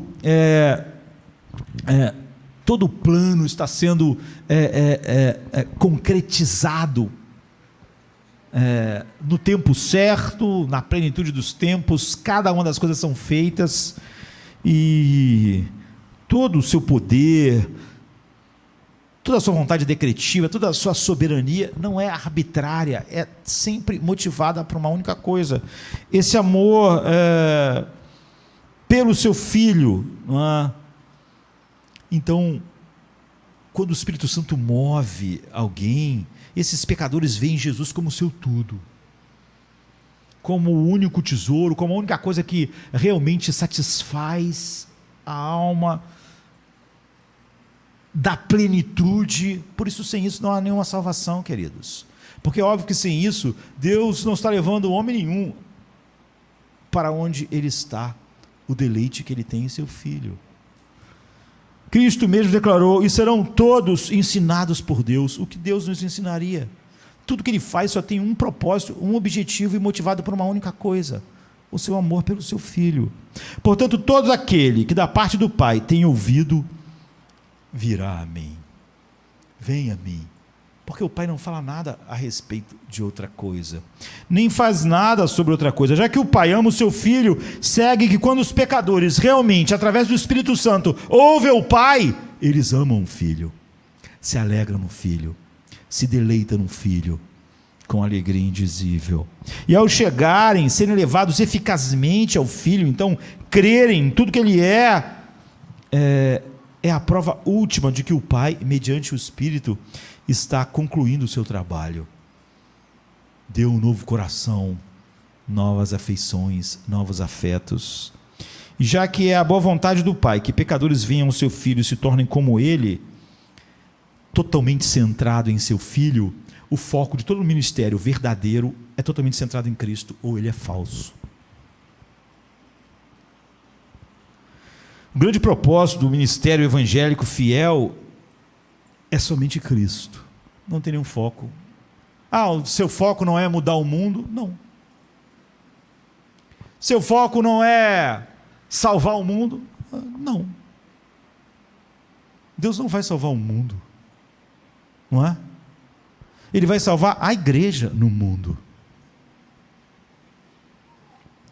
Ele vai responder à oração do seu filho: eu não oro pelo mundo, eu oro por aqueles que tu me deste. Eu não posso ter outros focos que não seja o foco de Deus. O teu foco não é transformar esse mundo num paraíso? Não, Deus não vai transformar esse mundo num paraíso. Esse mundo já está condenado.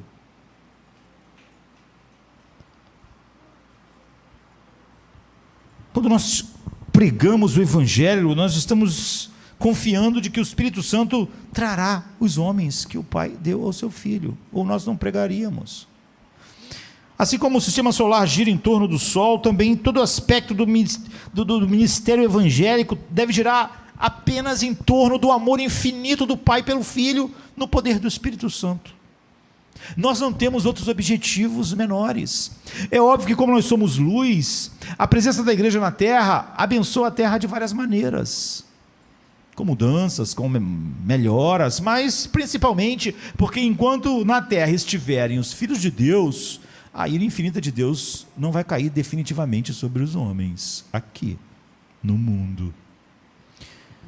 A expressão pregação cristocêntrica, de alguma forma, ela é redundante, que a gente até podia abrir mão dela.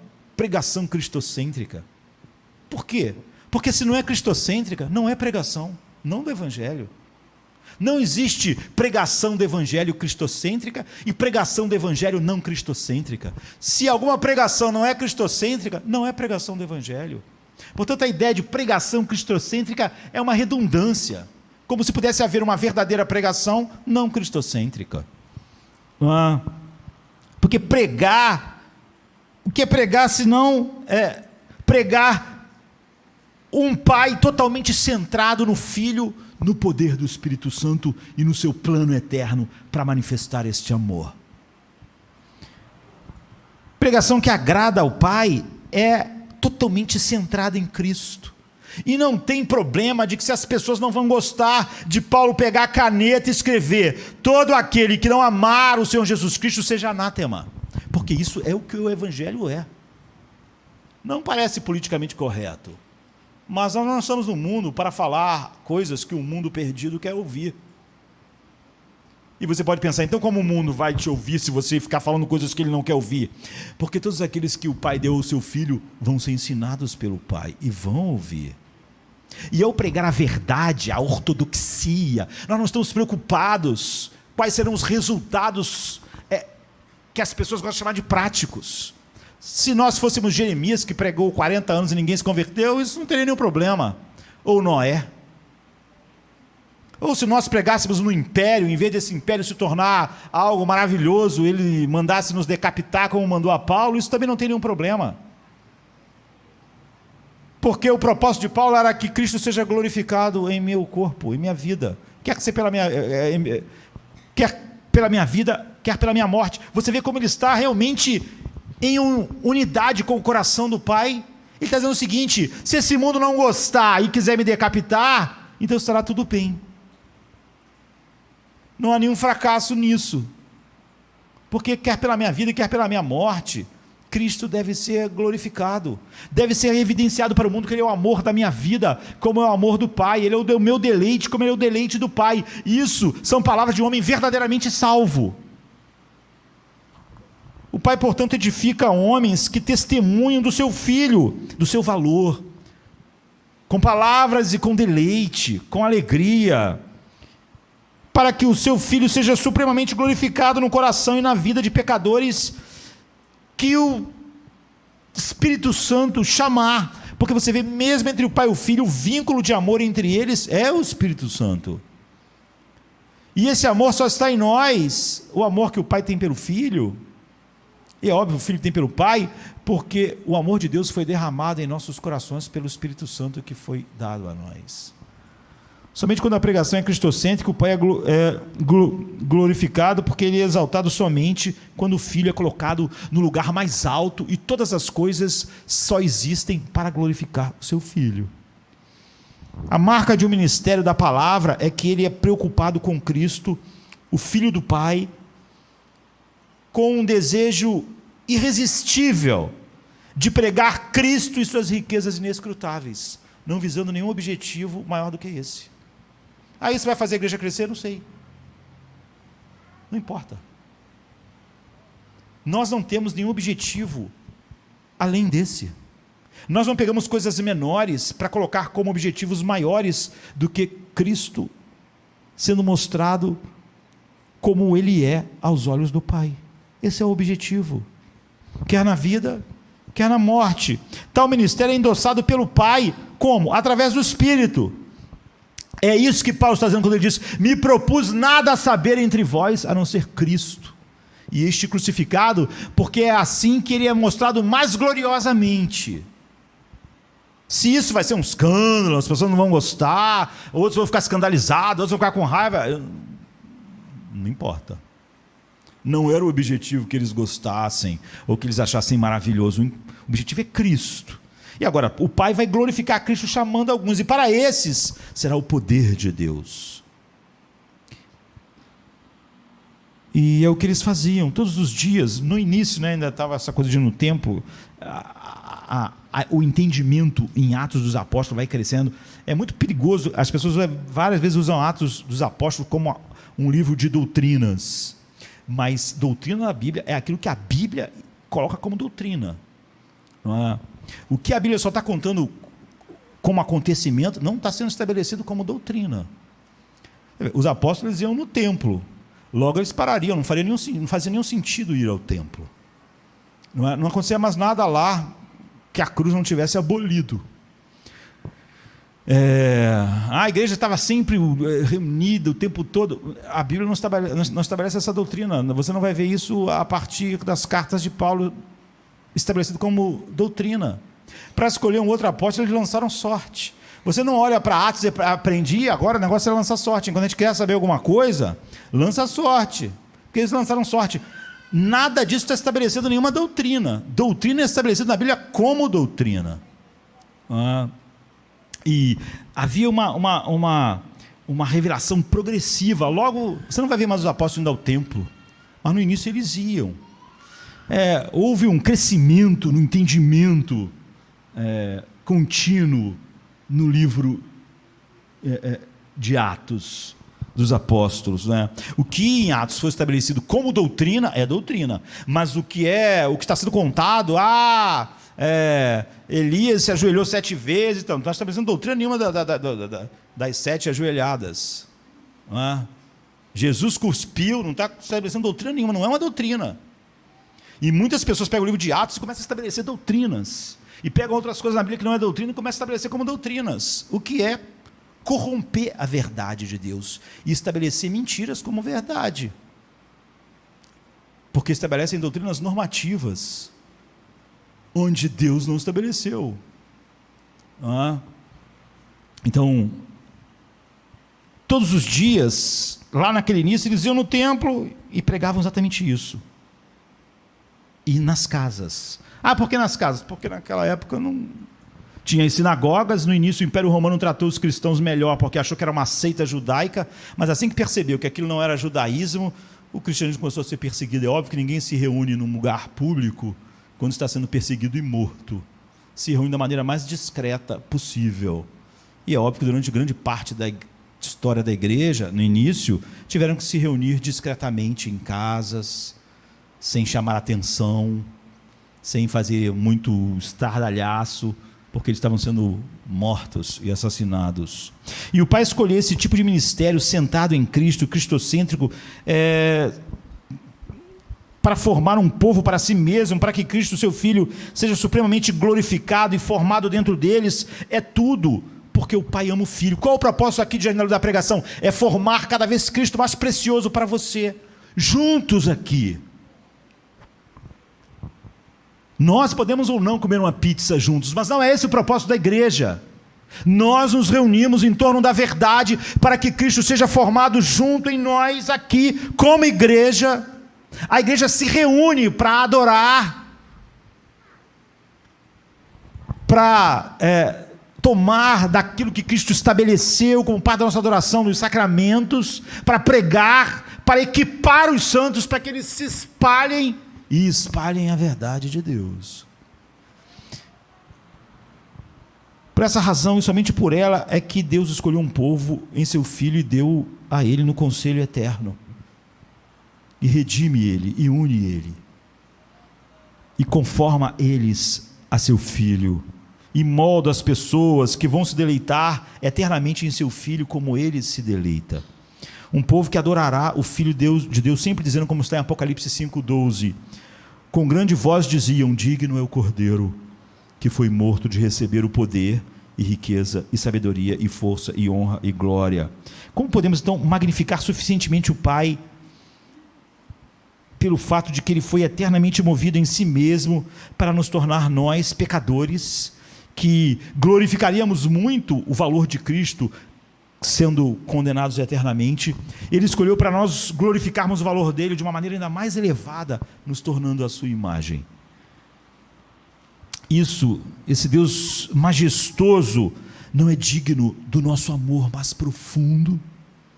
E se ele está se movendo em nós, se o Espírito Santo foi derramado em nós, o amor dele pelo seu Filho não foi derramado em nossos corações? Não é esse o grande propósito pelo qual o Pai nos redimiu nominalmente? Não deveria tamanho amor acender uma chama de amor? Porque algumas pessoas acham tão estranho falar que os filhos de Deus devem cada vez mais, de maneira crescente, ter um amor e uma alegria indizível em Cristo, se só essa é o propósito pelo qual Deus nos salvou. Nada agrada mais ao Pai do que o seu povo amar o seu Filho e buscar cada vez mais se deleitar nele e serem transformados por sua graça e semelhança cada vez mais na semelhança do seu Filho. Esse é o objetivo final ao nos santificar aqui e ao nos glorificar. Finalmente, a quem escolheu em seu Filho também ele fará todas essas coisas para que carreguem para sempre a perfeita imagem do Filho. Portanto, o trabalho especial do Espírito Santo em nos regenerar e santificar tem só a ver com o amor, porque o Espírito Santo procede do Pai em amor para o Filho, procede do Filho em amor para o Pai, e ele faz isso para revelar o Filho, e então trazer esse mesmo amor aos nossos corações. É isso que é ser cheio do Espírito Santo, e não o misticismo em que as pessoas fazem do Espírito Santo uma energia, um poder, e não uma pessoa. Isso significa porque o pecado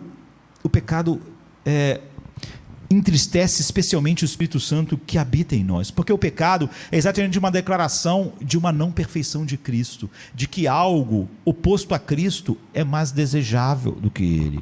Quando pecamos, nós transgredimos a palavra de Deus escrita, não é? O homem faz isso, mas a questão não é essa. A questão é que o pecado, ele denigre a palavra viva de Deus. O seu Filho, é uma mentira a respeito dele, o Filho amado do Pai, e é isso que faz do pecado algo tão ofensivo a Deus, e é isso que faz do pecado em nossas vidas algo mais triste do que na vida de quem está no mundo, já que a nossa salvação é exatamente para esses propósitos que nós vimos. Então, quão implacavelmente nós devemos tratar o pecado em nossas vidas, o pecado remanescente, não o pecado judicialmente que foi tratado para sempre. O amor pelo Filho de Deus deve nos motivar. A única coisa que leva à santificação é que o amor dele nos constrange. Nunca é qualquer coisa, não importa se é a coisa correta, é a lei, qualquer coisa que te levou para o Sinai, você acha que vai receber algo de Deus, ou se Deus se agradar de você porque você está fazendo aquilo, é legalismo. Legalismo não é só o que o homem inventa, é qualquer ideia de que aquilo que o homem faz o faz mais digno e aceitável, porque o legalismo é um cuspe na obra perfeita de Cristo. Pai se enche de alegria indizível quando Ele contempla em seu povo a semelhança do seu Filho, que só Ele pode produzir, pelo Espírito Santo, levando essas pessoas exatamente a contemplar essa beleza e constranger o coração. À luz dessa verdade, para nós encerrarmos, né? Quão evidente deveria ser para o cristão, como membro da família espiritual do Pai, porque a única razão pela qual eles são amados por Deus,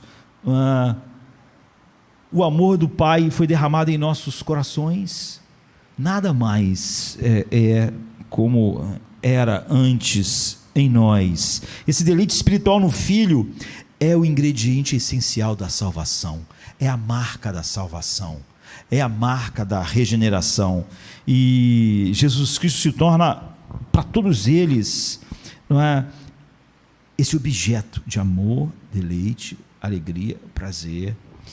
Eles amam o Filho que o Pai ama, e eles clamam em êxtase: ó meu amado, o meu amado é alvo e rosado, o mais distinguido entre os 10.000. O seu falar é muitíssimo doce, sim, ele é totalmente desejável. Tal é o meu amado, tal o meu esposo, ó filhas de Jerusalém. Cantares 5:10. Sim, de fato, eles amam a Cristo em sinceridade. É que o apóstolo Paulo, é assim que o apóstolo Paulo acaba a carta aos Efésios, que o amor que a graça de Deus seja sobre todos aqueles que amam a Cristo em sinceridade, não sobre quem não ama a Cristo ou não ama a Cristo em sinceridade. Essa graça só está operando em quem ama a Cristo em sinceridade.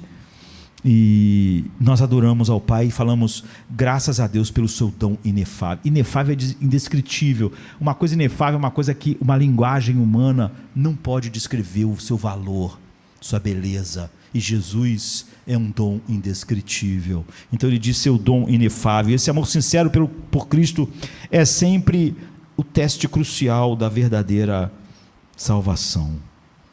Então a palavra de Deus é igualmente clara que não podemos declarar amor ao Senhor Jesus Cristo e não demonstramos amor por Ele se realmente não somos cativados em amar, por causa de amarmos assim a palavra viva, a palavra escrita, e sermos guiados pelo Espírito Santo somente por ela e por nada mais. Então o Pai, eternamente se deleitando em seu amor, o Filho criou todas as coisas assim, e o Pai de Jesus Cristo, que o ama com esse amor infinito, só consegue responder à falta de amor ao seu Filho com ira infinita. E é por isso que Paulo disse que todo aquele que não amar o Senhor Jesus Cristo seja anátema. A ira de Deus é a resposta de todo o seu ser infinito, na totalidade dos seus atributos, sua santidade, sua justiça, à rejeição do seu Filho. A ira de Deus não é como simplesmente os outros dos seus atributos, não é algo diferente, por assim dizer.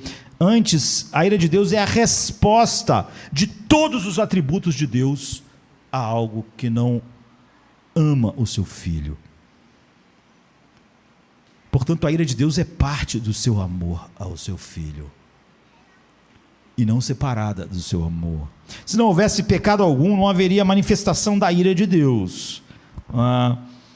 Porém, o pecado do homem, em particular, a rejeição do seu Filho, que cada pecado mostra, finalmente, tem essa resposta. Nós podemos dizer que a ira do Pai é uma manifestação negativa do seu amor. Ela é tão grande quanto o seu amor pelo seu Filho, tão infinita quanto o seu amor pelo seu Filho, porque ela é a reação negativa ao desprezo do objeto final do seu amor. Então a intensidade do amor de Deus pelo seu Filho é a mesma intensidade da sua ira eternamente sobre o pecador fora do seu Filho, especialmente contra todos aqueles que fazem de Deus mentiroso ao dizer que Jesus é o deleite final, a razão de todas as coisas. Você vai dizer, Deus, Ele não é a alegria indizível, Ele não é o deleite.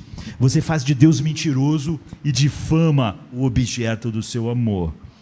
E foi isso que levou a Paulo a escrever: se alguém não ama o Senhor Jesus Cristo, seja amaldiçoado. 1 Coríntios 16:22. Quão terrível para aqueles que rejeitam o Filho É por isso que a Bíblia usa essa expressão. Horrível e horrenda coisa é cair nas mãos do Deus vivo, porque nada está debaixo da ira de Deus, a não ser aquilo que não ama o seu filho, não se deleita nele, e não tem nele a razão da sua existência, porque foram criados para isso, né? Hebreus 10:31.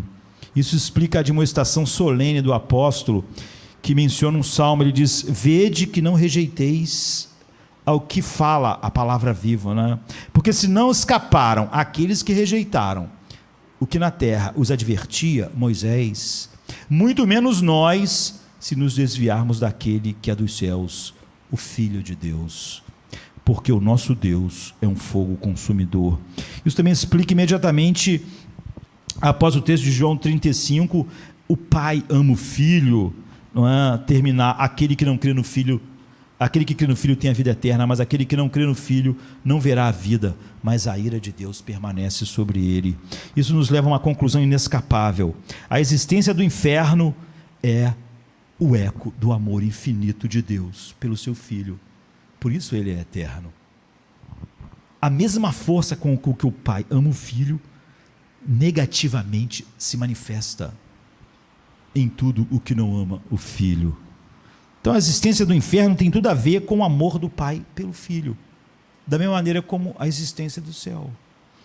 O inferno é criado pelo Deus a quem João diz ser o Deus de amor, e ele é, o inferno, uma expressão do amor. Ele nos salva por amor ao seu Filho, e o inferno existe por causa do amor ao seu Filho. Um amor que ele tem pelo Filho, que é o objeto único do seu amor. O inferno é a afirmação do Pai de que ele ama o seu Filho, e de que ira infinita está sobre todas as coisas que não manifestam amor e deleite nesse Filho. E aquele que o ama tanto que ele vai derramar a sua ira sem fim para todos os que odeiam. Você vai dizer assim: mas odeiam? Jesus disse: a luz veio ao mundo, mas o mundo amaram as trevas. Essa é a condenação. O inferno é a única punição adequada para quem não ama o Filho. Por isso Paulo diz: para todos os que não amam o Senhor Jesus Cristo, seja anátema. Essa ira queimará mais intensamente, é óbvio, contra aqueles que tiveram oportunidade, como nós, de ouvir o Evangelho. Menos intensamente contra aqueles que rejeitaram o Filho, mas numa revelação geral, sem conhecer como nós conhecemos. Um mundo privilegiado como o nosso, cheio do humanismo secular, está sob uma condenação infinitamente maior.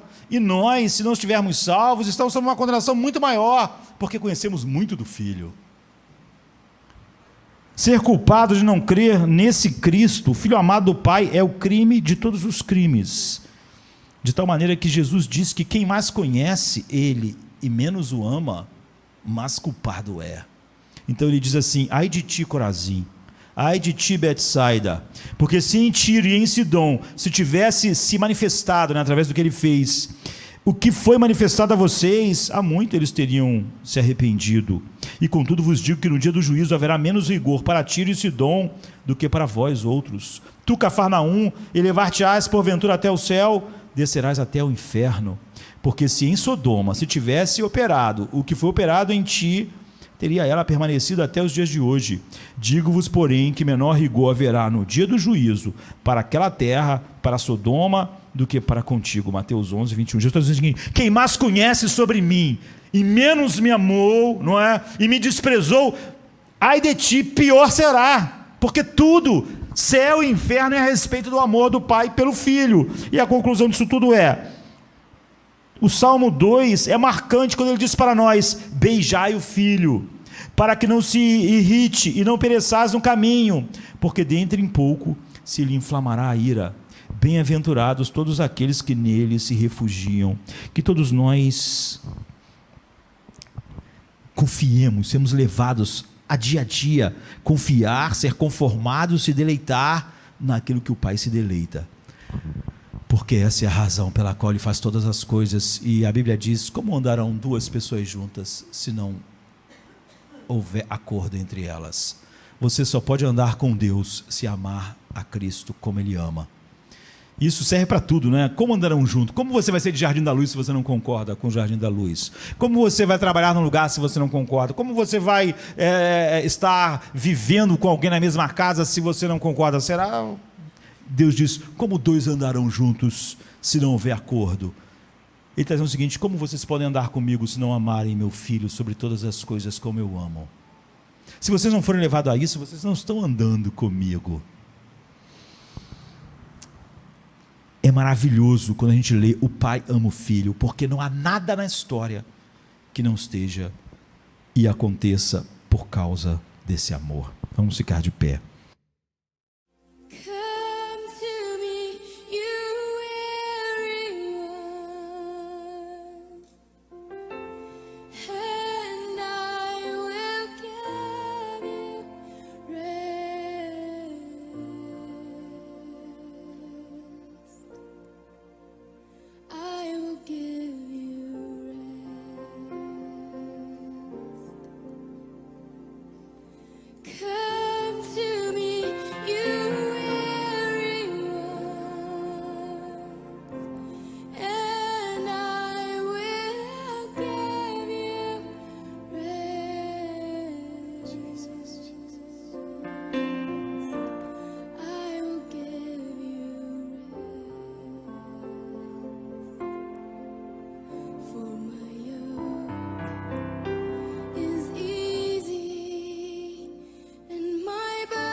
Come